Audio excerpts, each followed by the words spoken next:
Guys, what's up? This is Christopher at Granger Mechanic. This truck got a rod knot, but it's been doing pretty good driving.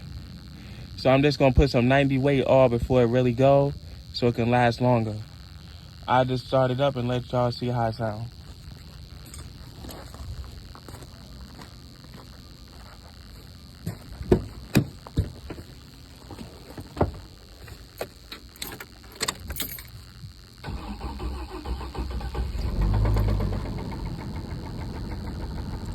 That's a rod knot sound.